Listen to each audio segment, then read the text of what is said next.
नमस्कार, मैं आपका साथी सुमित अवस्थी। शाम के 7 बजने ही वाले हैं।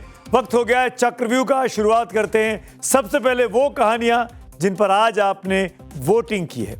पहली कहानी, पहले घर के बाहर और अब घर के भीतर ही हारते जा रहे हैं डोनाल्ड ट्रंप।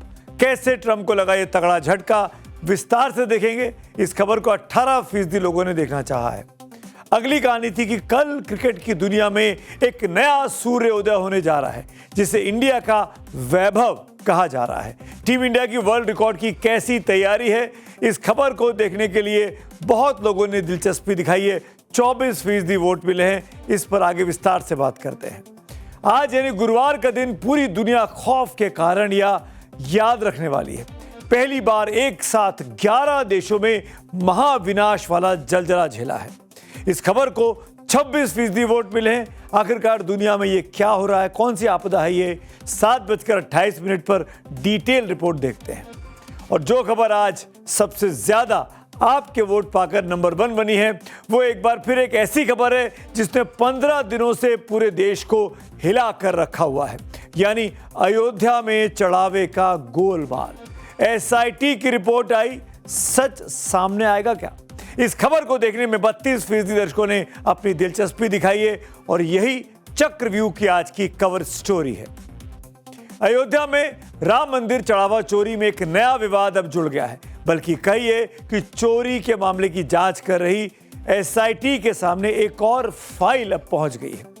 आम आदमी पार्टी के सांसद संजय सिंह ने आज सुबह 11 बजे अयोध्या चढ़ावा चोरी पर बनी एसआईटी कमेटी के अध्यक्ष विजय विश्वास पंत से मुलाकात कर उन्हें जमीन घोटाले के कागजात सौंपे।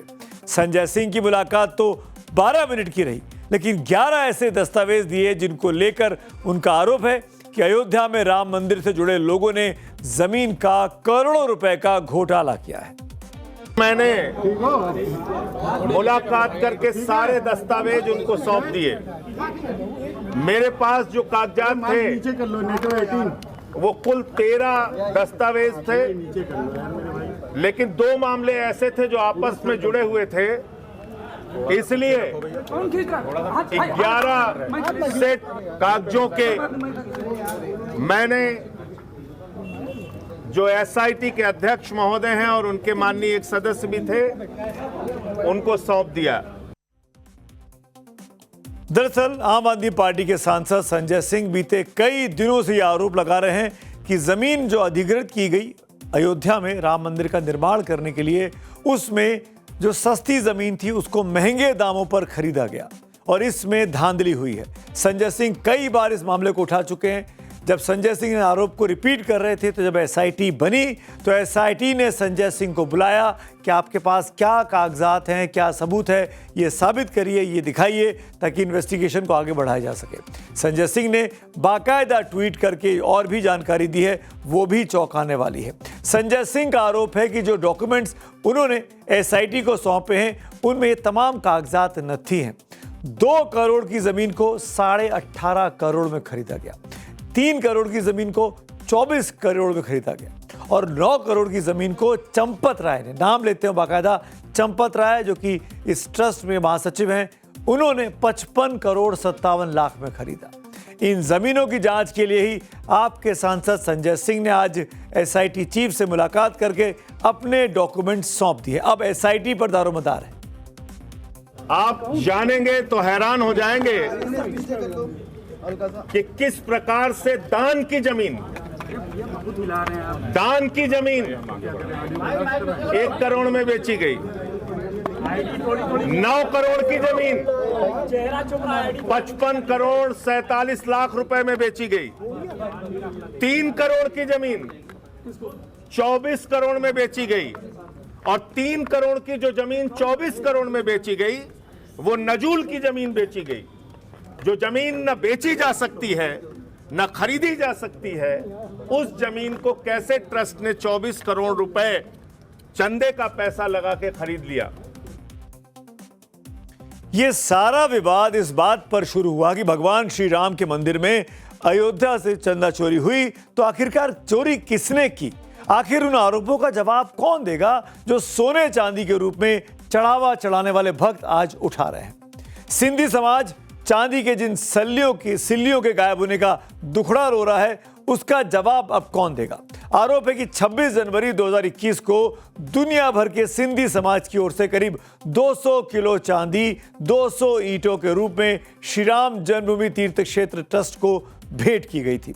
हर ईंट का वजन 1 किलो का था। हमने आपको ये खबर पहले भी बताई थी और आज इस समय इसकी कीमत करीब 1.5 करोड़ रुपए उस वक्त थी, जबकि आज के समय में इसकी कीमत करीब 4 करोड़ से ऊपर की हो गई, क्योंकि चांदी की कीमत बीते 6 महीनों में बहुत तेजी से दुनिया में बढ़ी है।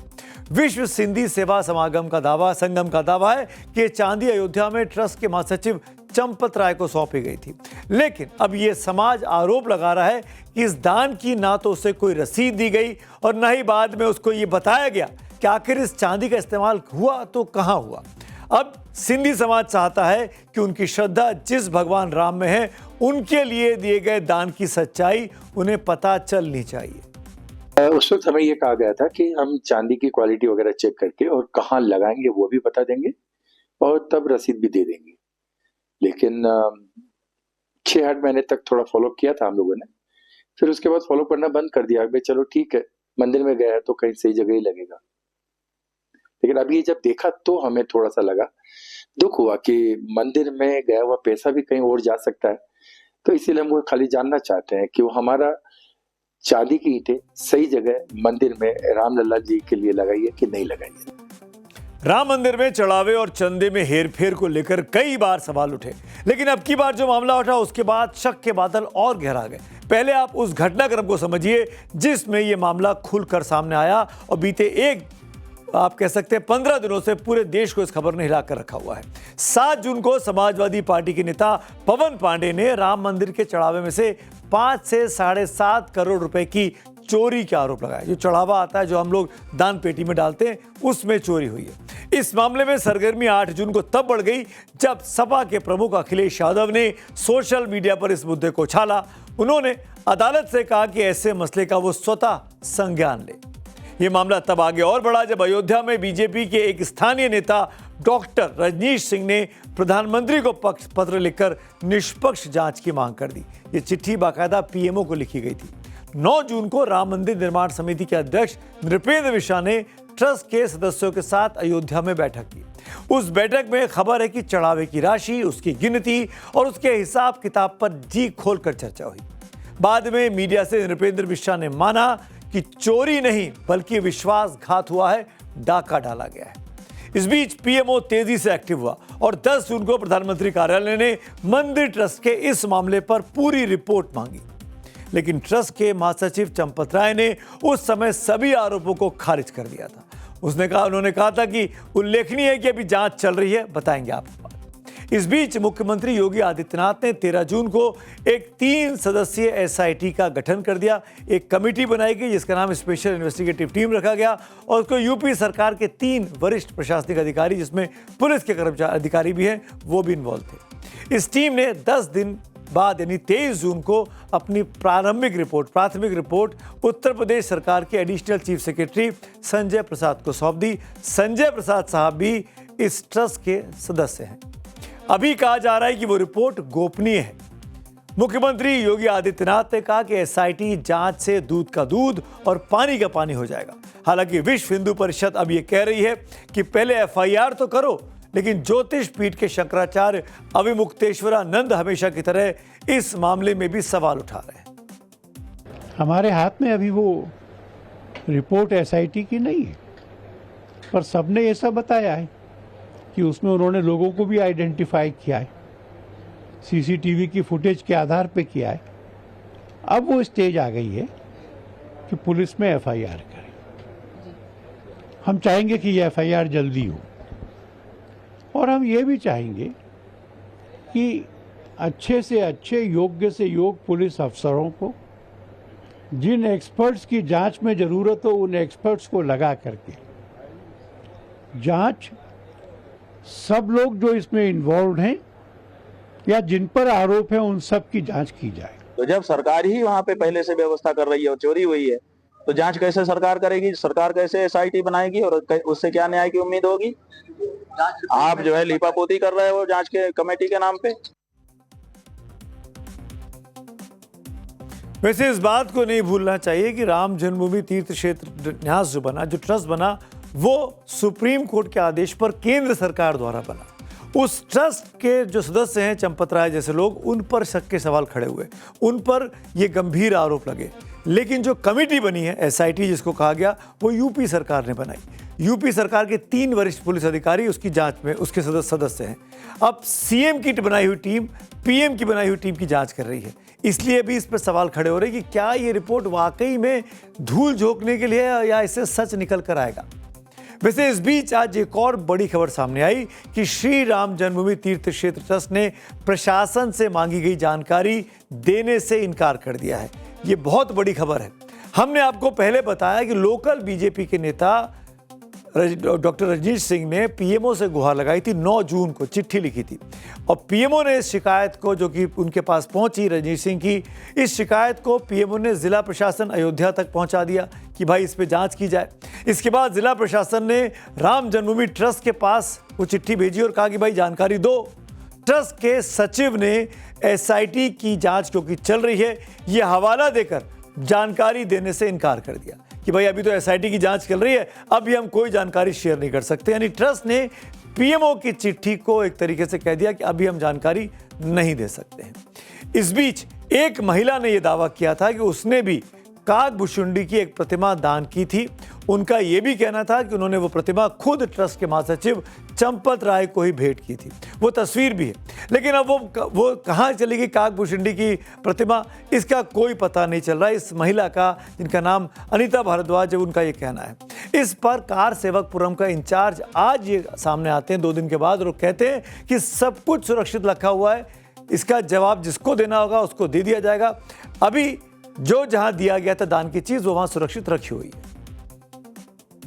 देखिए, ये समाज के अंदर जो समाज विरोधी तत्व हैं, एक भ्रम फैला रहे हैं, उनको एक मौका मिल गया है। जितना सामान जिसने दान किया है मंदिर में, वो चाहे काकभूषुंडी जी का वो मॉडल हो, धनुष बाण हो, तीर हो, गदा हो, हनुमान जी की, देश भर से लोगों ने यहाँ वो ले आके समर्पित किया है और सब सुरक्षित रखा है। जिसको देखना हो, जिन्होंने दिया है, अगर उनके मन में कहीं संदेह हो तो आकर अपना वो देख सकते हैं।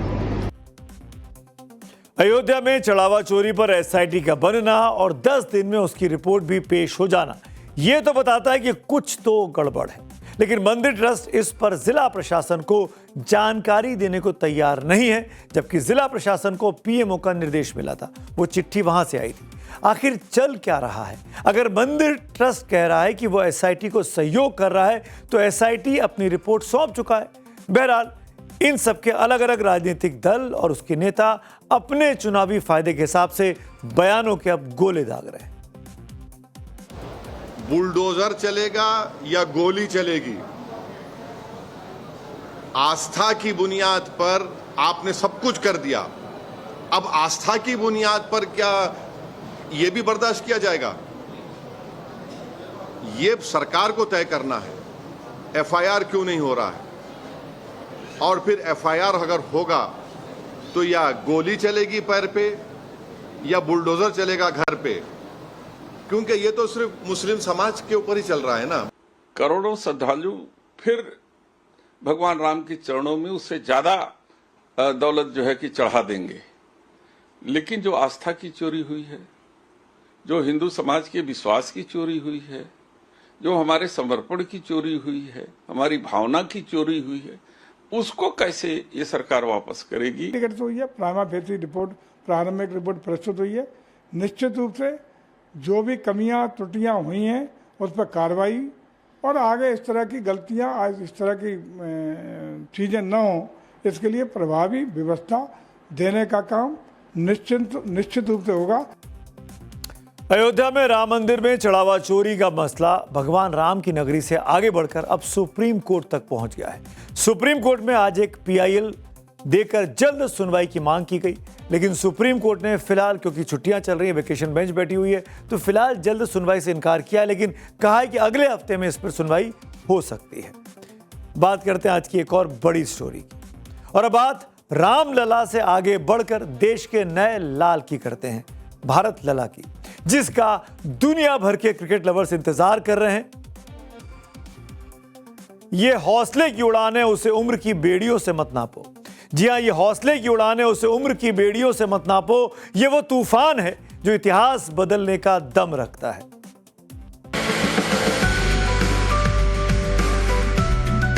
वैभव सूर्यवंशी का शानदार प्रदर्शन देखा।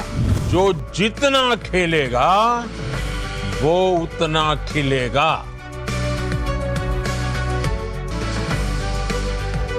वहां पर जाके आयरलैंड में वो वैसा ही प्रदर्शन दिखाया जैसा वो आईपीएल में खेले हैं, जैसे वो इंडिया ए के लिए खेले हैं।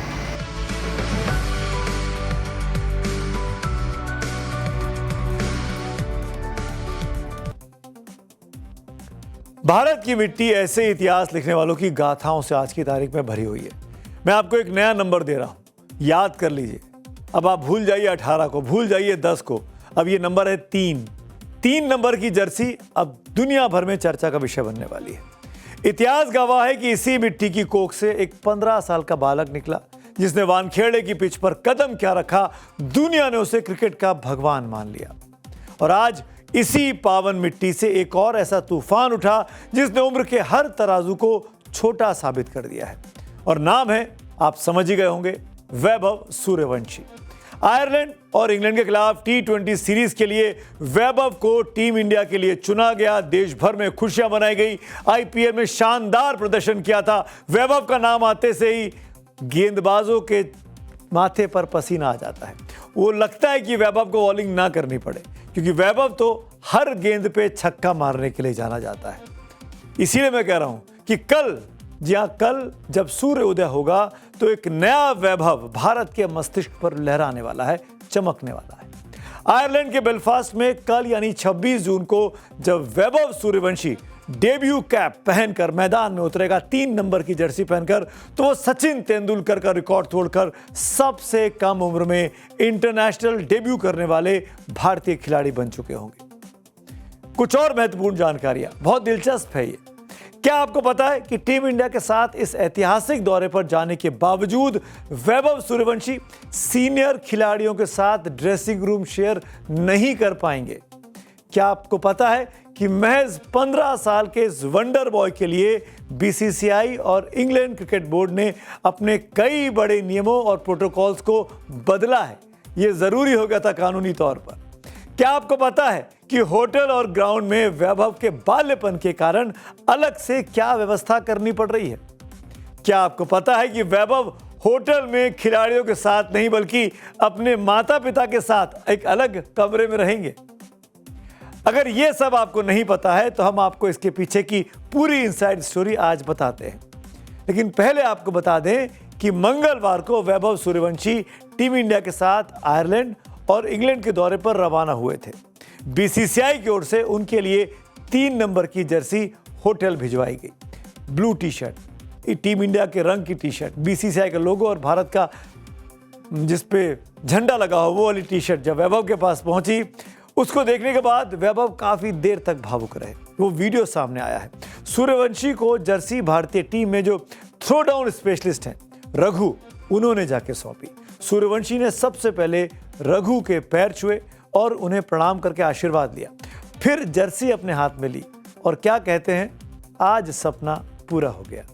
ये मासूम चेहरा, ये मधुर मुस्कान और वो खूंखार बल्लेबाजी, खूंखार गेंदबाजों के लिए कह रहा हूं। कोई गेंदबाज बॉलिंग करना नहीं चाहता है वैभव सूर्यवंशी को, जिस तरह के फॉर्म में वो आज की तारीख में चल रहे हैं। मात्र 15 साल के हैं, बड़े बड़े दिग्गज काम नहीं कर पाए। 15-15 साल क्रिकेट खेलकर वो वैभव सूर्यवंशी ने 15 साल की उम्र में पहले 2, 3, 4 महीनों में करके दिखा दिया। क्रिकेट की दुनिया में इतना बड़ा नाम कमाने वाले वैभव सूर्यवंशी सिर्फ 15 साल के, जी हाँ, महज 15 के। और यही वजह है कि वैभव के लिए इस टूर में खास व्यवस्था की गई है, जो अक्सर मैं जिक्र कर रहा था। क्या व्यवस्था है, सुनिए अब। दरअसल मामला क्रिकेट का नहीं है, बल्कि यूनाइटेड किंगडम के बेहद सख्त बाल सुरक्षा और सेफगार्डिंग लॉ का है। यूके का ये नियम 16 साल से कम उम्र वाले खिलाड़ियों पर लागू होता है। इसीलिए England and Wales Cricket Board Vaibhav Suryavanshi को नाबालिग मानता है।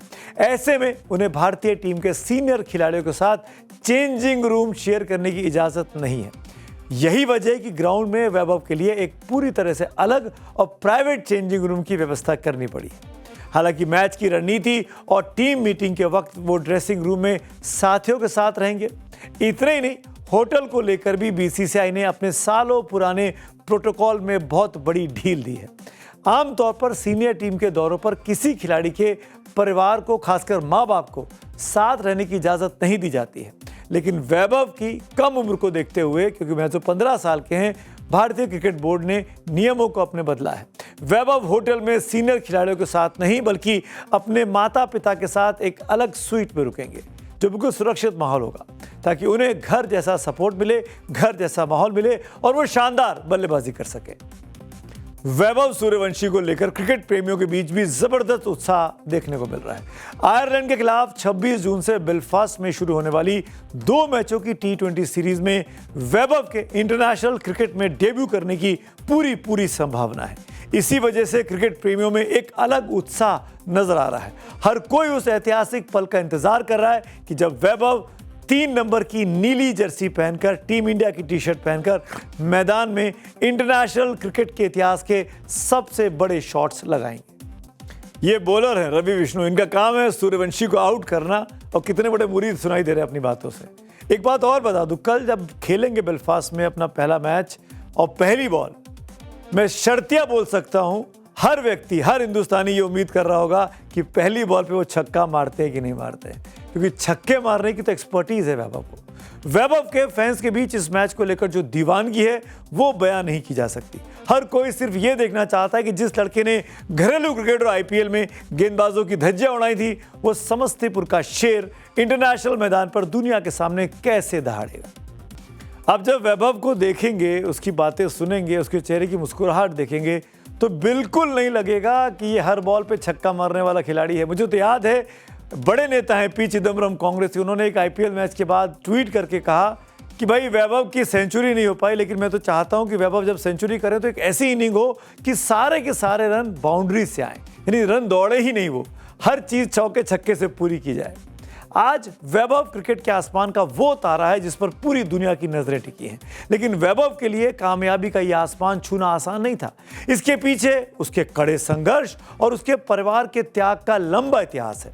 जब समस्तीपुर के छोटे से गांव में वैभव ने पहली बार बल्ला थामा था, तब ना तो वहां बड़े बड़े स्टेडियम थे और ना ही कोई भी तरह की सुविधाएं, किसी भी तरह की आलीशान फैसिलिटीज, तो सिर्फ एक मिडिल क्लास परिवार का अटूट भरोसा और वैभव की आंखों में पलने वाला एक बड़ा सपना आज बिहार के समस्तीपुर की तंग गलियों से निकला। ये हुनर उस मुकाम पर है जिसे देखकर क्रिकेट खेलने वाले बच्चों का भी हौसला आज 7वें आसमान पर है।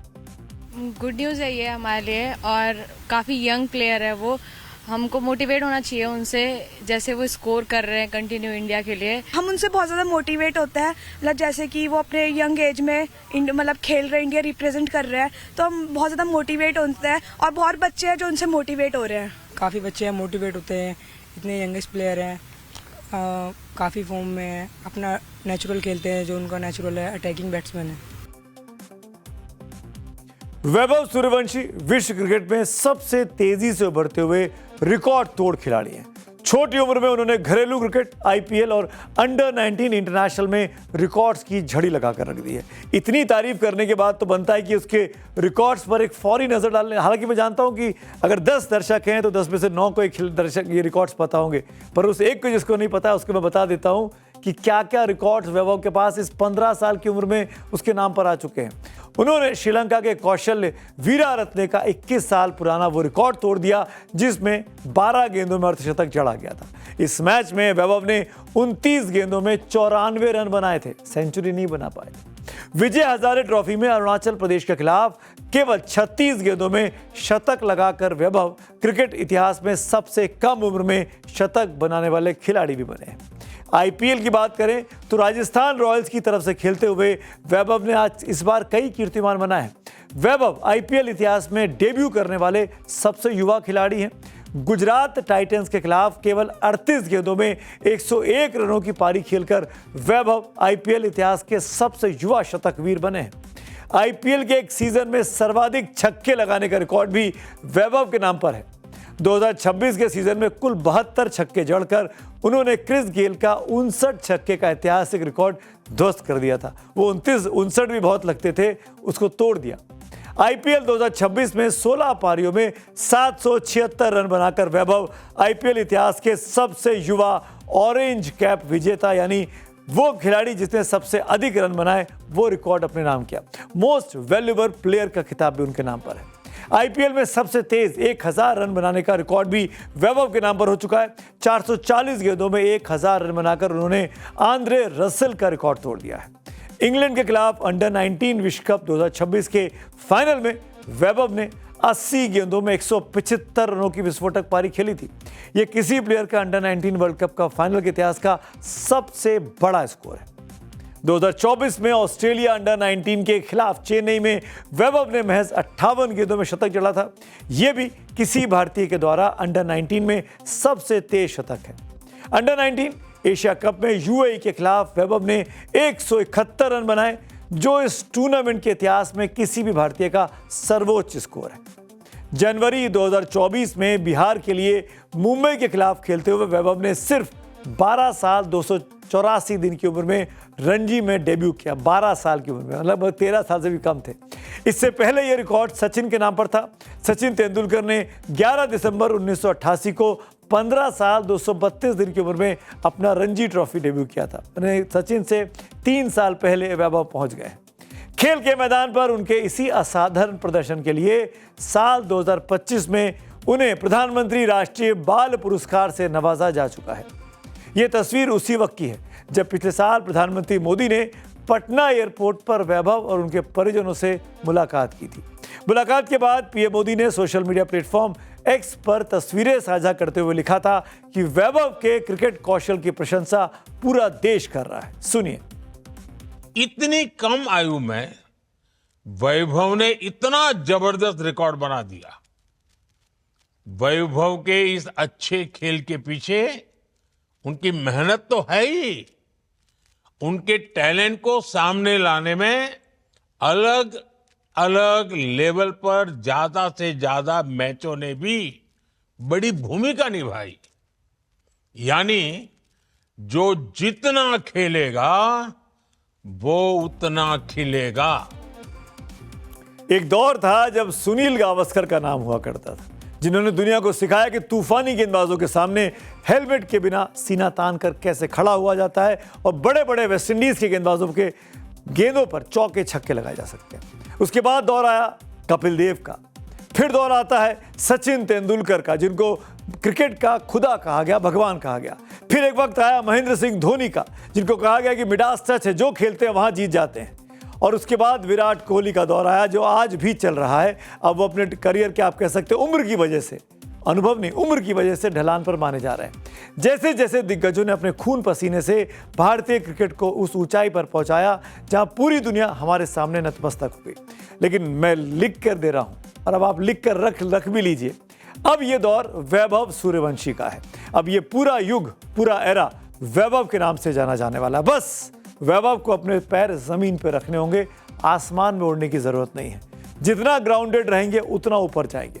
पूरा देश उस पल का इंतजार कर रहा है जब बल्ला पकड़कर वैभव इंटरनेशनल ग्राउंड पर उतरेंगे। हमें पूरी उम्मीद है कि घरेलू क्रिकेट और आईपीएल की ही तरह इंटरनेशनल क्रिकेट में भी वैभव भारत का झंडा बुलंद करेंगे और हमारे लिए नए रिकॉर्ड्स की एक नई कहानी लिखकर ले आएंगे। आइए बात करते हैं आज की अगली स्टोरी की।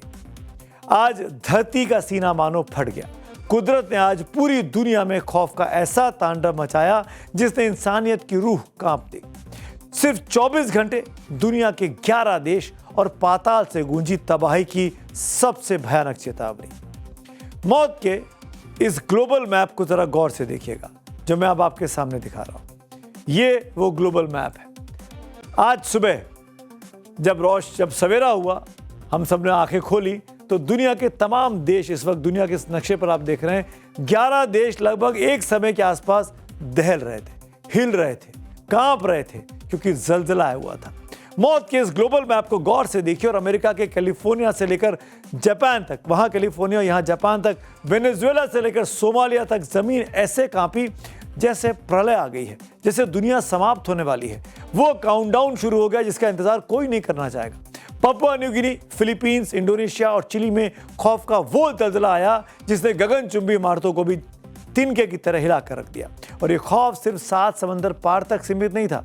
तबाही के इस खौफनाक झटके ने हमारे हिंदुस्तान, जम्मू कश्मीर, असम, सिक्किम से लेकर पड़ोसी देश नेपाल और अफगानिस्तान की धरती को भी बुरी तरीके से थर्राया था। ये महज 11 देशों की लिस्ट नहीं है। इन देशों में दुनिया के करीब 250 करोड़ की आबादी रहती है, यानी 2.5 अरब लोग एक साथ खतरे की घंटी के झेल रहे थे। आज 2.5 अरब जिंदगियों पर मंडराता महाविनाश का ये साया आखिर क्या इशारा कर रहा है? क्या धरती के गर्भ में कोई ऐसा अदृश्य राक्षस पल रहा है जो पल भर में नक्शा बदल देगा? क्या यह किसी बहुत बड़े विनाश का डेथ अलार्म है? इस बीच एक आपको बता दें, ब्रेकिंग न्यूज आ रही है, उसके बाद खबर पे लौटेंगे। बड़ी खबर आ रही है, राम मंदिर चढ़ावा चोरी मामले में एफआईआर दर्ज हो गई है। राम जन्मभूमि मंदिर ट्रस्ट ने यह एफआईआर दर्ज कराई है। अयोध्या के थाने में एफआईआर दर्ज कराई गई है। शुरुआती जांच रिपोर्ट के आधार पर एफआईआर आई है। यही आज हमारी की चक्रव्यूह की कवर स्टोरी भी थी। सबसे अधिक आपने इसको देखना चाहा था और ये जानना चाहता कि एसआईटी की रिपोर्ट के बाद अब क्या होगा। तो पहला काम हो गया, एफआईआर दर्ज हो गई है, जिसकी मांग कई क्षेत्रों से की जा रही थी और अब ये खबर आई है कि एफआईआर हो गई है इस मामले में। इस वक्त ये सबसे बड़ी खबर है।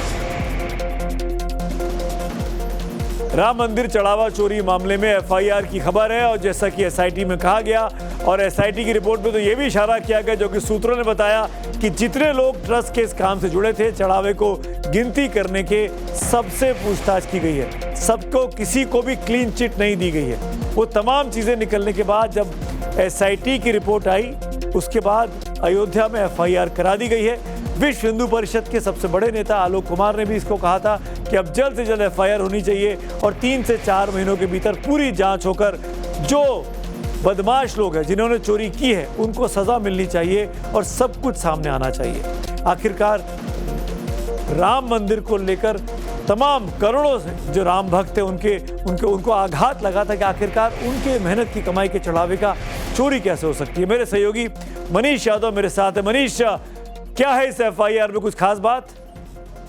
देखिए, 8 लोगों पर जो अभी जानकारी मिली है, 8 लोगों पर मुकदमा दर्ज कराया गया है। सीसीटीवी में जो चोरी करते दिखाई दे रहे हैं और उनकी जो मदद कर रहे हैं, सीसीटीवी की जांच हुई थी, उसमें जो चीजें सामने आई थी उसको ध्यान में रखते हुए एसआईटी रिपोर्ट में उसे मेंशन किया गया था। और उसके बाद मुख्यमंत्री ने जब एसआईटी रिपोर्ट देखी तो मुख्यमंत्री ने एफआईआर दर्ज कराने के आदेश दिए। तो ऐसे लोग जो कर्मचारी हैं और जो गबन कर रहे थे, चोरी कर रहे थे, उनके खिलाफ एफआईआर दर्ज कराई गई है। 8 से ज्यादा लोग हैं जिनके खिलाफ राम जन्मभूमि थाने में एफआईआर दर्ज कराई है।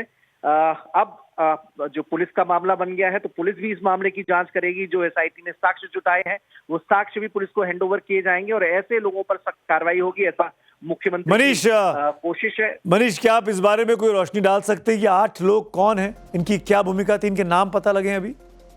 देखिए, अभी जो जानकारी मिल पाई है उसमें जो कर्मचारी 5 जून को जिन पर जांच के दौरान जिनकी जेबों से रकम बरामद हुई थी, उसमें लवलेश थे, अंकल थे, इनका नाम इस एफआईआर में शामिल है, जो सूत्रों से जानकारी मिल पाई है।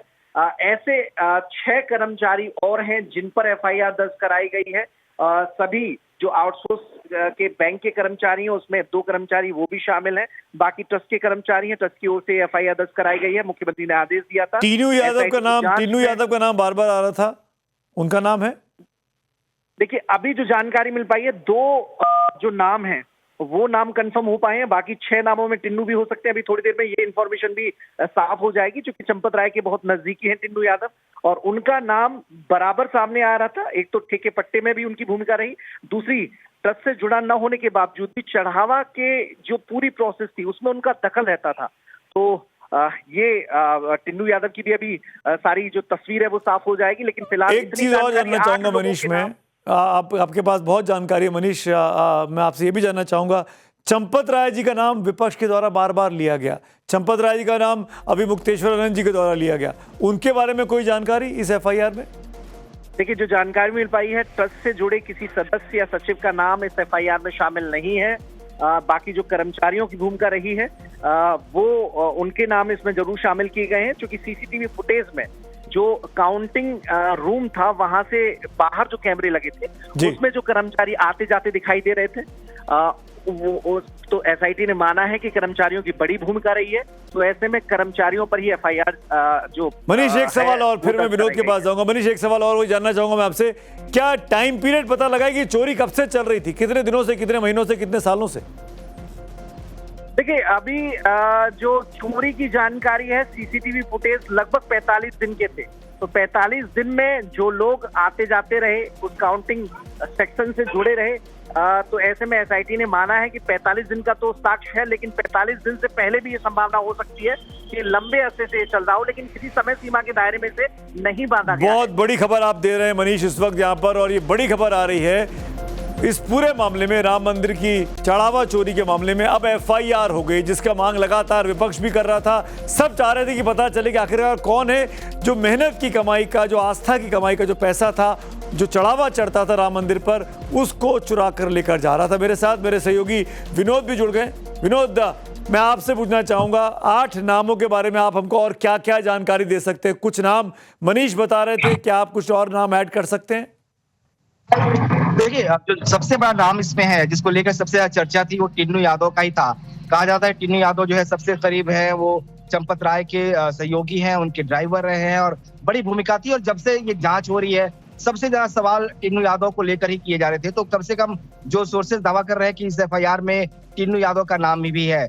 और बाकी जो सबसे बड़ी जानकारी यही है कि किसी भी ट्रस्ट के पदाधिकारी का नाम इस एफआईआर में नहीं है। जो आउटसोर्स के कर्मचारी थे, जो बैंक के कर्मचारी थे, उन्हीं लोगों का नाम इस एफआईआर में दिया गया है। एसआईटी ने जो जांच की अपनी और जो प्रारंभिक रिपोर्ट सबमिट की, उस रिपोर्ट के बिना पर निर्देश दिए गए, उसके बाद ये एफआईआर दर्ज किए गए। तो अभी इसमें तो टिन्नू यादव का नाम जब आ रहा है विनोद इसमें, तो जाहिर तौर पर टिन्नू यादव को लेकर कहा गया खुद ट्रस्ट की तरफ, जो मंदिर से जुड़े हुए लोग हैं, संतों की तरफ से, कि उसने अनाप शनाप पैसा कमा लिया है। वो जो साइकिल पे चलता था वो गाड़ियों में घूमने लगा है, और वो हम सब जानते हैं, जैसे आप भी बता रहे हैं, चंपत राय साहब का बहुत करीबी है। तो क्या जांच की आंच वहां तक भी जा सकती है, चंपत राय के दामन तक? देखिए जो मेरे पास जानकारी है इसके आगे एक अहम कड़ी ये भी है कि भाई चंपत राय और अनिल मिश्रा को लेकर जो सवाल उठ रहे थे, गोविंद राव को लेकर जो उठ रहे थे, जो खबर है माना जा रहा है कि अगला एक्शन जो है इनके ऊपर है, ये खुद भी अपने पद से इस्तीफा दे सकते हैं। क्योंकि जो हाईली प्लेस्ड सोर्सेज हमारे बीएचपी में वो ये कह रहे हैं कि इनको बीएचपी की तरफ से कहा गया है कि इनको स्टेप डाउन करना चाहिए। तो संभव है कि ये सभी लोग जो ट्रस्ट के मेंबर्स हैं, ये आप बहुत बड़ी खबर दे रहे हैं विनोद। आपके पास ऐसी जानकारी है कि चंपत राय, अनिल मिश्रा, इनको बोला गया है कि ट्रस्ट से इस्तीफा दे दें, इनसे कहा गया कि स्वतः इस्तीफा दे दें? बिल्कुल, मेरे पास जो सोर्सेज के हवाले से जानकारी है, जो बीएसपी के सोर्सेज हैं, वो ये कह रहे हैं कि इनको ऊपर से बोला गया है कि ये लोग स्टेप डाउन करें, क्योंकि अब एफआईआर हो गई है, पूरे मामले की जांच करेगी और जिस तरह के सवालों घेरे में है, जरूरी है कि अगर आप स्टेप डाउन करेंगे तो एक निष्पक्ष जांच होगी। और एक तरह से जो अभी तक एक ब्लोट है, एक दाग जो लग रहा है ट्रस्ट को लेकर, बीएचपी को लेकर, कम से कम ये दाग नहीं लगेगा। और कौन कौन से नाम है चंपत राय के अलावा, और एक बार फिर से रिपीट कर दीजिए दर्शकों के लिए? चंपत राय और अनिल मिश्रा को लेकर जो हमारे पास खबर है कि इनको स्टेप डाउन करने के लिए कहा गया है। अब ये कब करेंगे, ये कल करेंगे, परसों करेंगे, एफआईआर चूंकि दर्ज हो गई है तो उम्मीद की जा रही है कि अब जल्द ही हो सकता है। हालांकि कुछ देर पहले तक जब मेरी बात हुई थी तब ये टाइमिंग को लेकर सवाल था कि क्या ये कब करेंगे, लेकिन अभी जिस तरह से एफआईआर हुई है तो क्रोनोलॉजी को लेकर आप लग रहा है कि भाई जल्द ही ये इस्तीफे भी हो सकते हैं। हालांकि ये खुद ही स्टेप डाउन करेंगे और ये एक तरह से ये जरूरी भी है, क्योंकि अगर निष्पक्ष जांच करनी है पुलिस को और ट्रस्ट के लोगों से पूछताछ अगर होनी है, और ये लोग अगर ट्रस्ट के पदाधिकारी हैं, महासचिव हैं, ट्रस्ट के मेंबर हैं, तो जाहिर तौर पर जांच को प्रभावित कर सकते हैं। इसीलिए जरूरी होगा कि इस जांच को साफ सुथरा दिखने के लिए, पारदर्शी होने के लिए, विनोद आप बिल्कुल ठीक कह रहे हैं कि इन लोगों को स्वतः इस्तीफा दे दें तो बेहतर होगा। ना केवल ना इसके बाद जो विश्व हिंदू परिषद है, जो कि जिस पूरे मामले पर उसकी टांग खिंचाई चल रही है कि आपके सदस्यों पर जांच आई है कि उसने चंदा चोरी की, चढ़ावे की चोरी की, उसके लिए ज़रूरी होगा कि इन लोगों को उस जगह से दूर हो जाना चाहिए जब तक जांच चल रही है। जांच में अगर दोषी पाए गए तो सजा होगी और निर्दोष पाए गए तो वापस अपने पदों पर आ सकते हैं। बहुत बड़ी जानकारी इस वक्त मनीष ने और विनोद ने हमको लखनऊ से दी।